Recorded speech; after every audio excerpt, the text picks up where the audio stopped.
There's a film studio in Queanbeyan that's filled with paper, scissors and cats. It's the place where Australia's next Oscar recipient might actually have been crafted.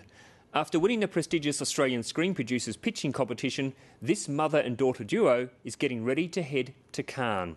And they're taking with them 3 new members of the family, the Della Morte sisters.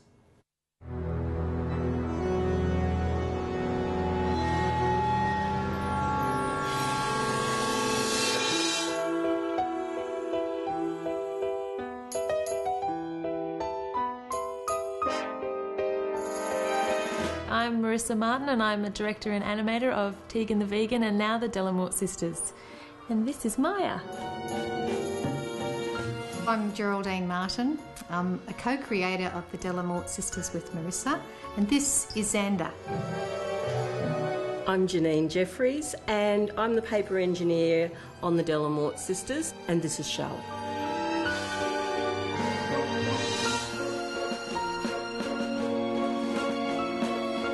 My background is live action, so I went to university here in Canberra and did the communications degree at UC, and so was interested in making films. I've always been interested in storytelling and telling stories to an audience and getting an emotional response from an audience and communicating ideas through narrative. And then I worked for a couple of years as a commercial director, corporate director and such. And in the last couple of years, I've turned to animation, and it's something that I really, really love now. I feel bad for cows, okay? Oh, well, we're having butterscotch pudding for dessert. Will you eat that? Butter comes from cows too, you know. Tegan the Vegan came out of a personal story for me, and I became vegetarian when I was 12, and being 12 is, it's a difficult age to sort of make a stance like that. It's an unusual thing to be a vegetarian. It is still a minority choice. And I found that while my parents were supportive, my teachers were not, and other kids were not necessarily supportive. So I wrote this story about that experience. Vegan? What is this, a new fad diet? You're risking your health. Are your parents hippies? Geraldine was the remote camera operator on that, as well as making all the costumes. Oh, yes. These tiny little costumes on these tiny little puppets. So, yeah, got a real interest for it, I think. I did get an interest, yeah. I'd been developing an interest in writing my family histories because I'd inherited the family photos when my parents passed away.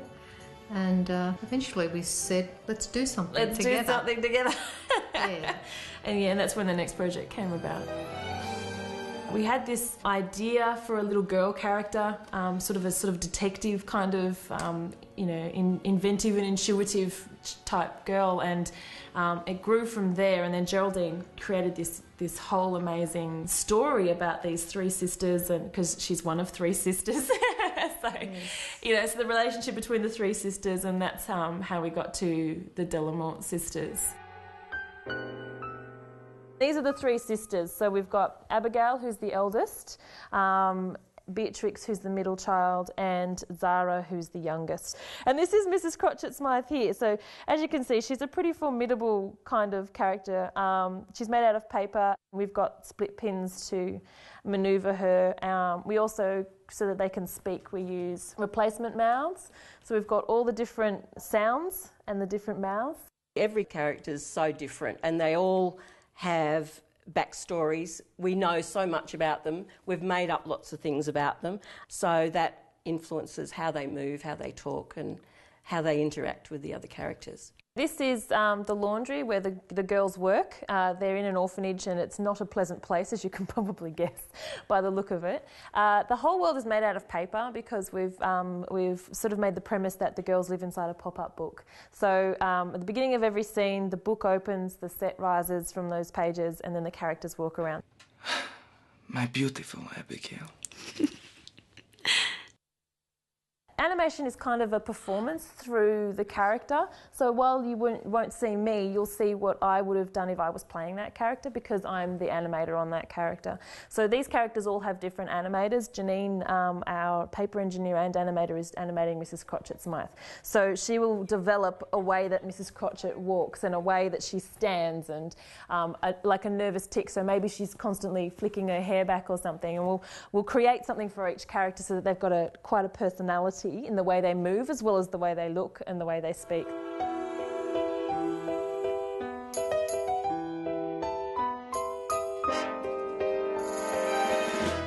We do a lot of pre-production, there's a lot of storyboarding. It is completely figured out before we start shooting. We use a mirror to kind of figure out what the face should be doing. So, you know, it's like, okay, so the eyebrows go in because she's mad. And then then we'll move the eyebrows in on the actual character so that you can make her mad. On a good day, we shoot about 10 seconds, which is pretty good actually.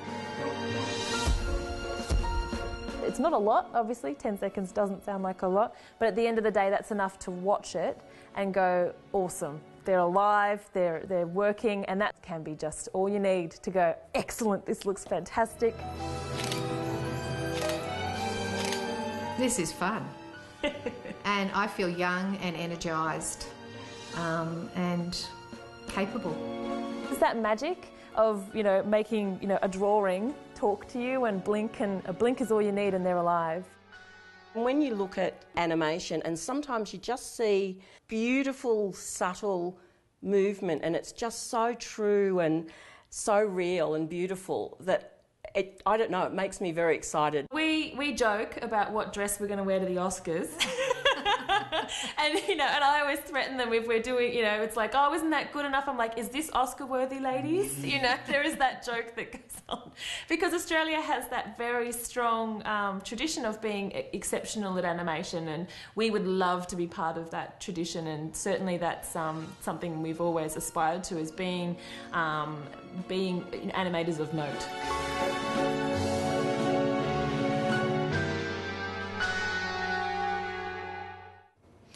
We're confident it is Oscar-worthy. Arthur Hill was the producer on that story.